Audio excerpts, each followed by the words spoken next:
Hello guys, this is boy Binky from Androzilla. Today I walk you through how to move a photo from account to another in Google Photos.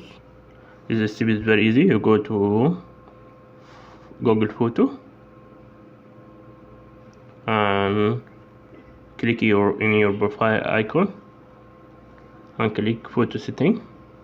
From there you have sharing, partner sharing. Click on it and hit on get started, and you need to allow that. You can enter his phone number or his name or email.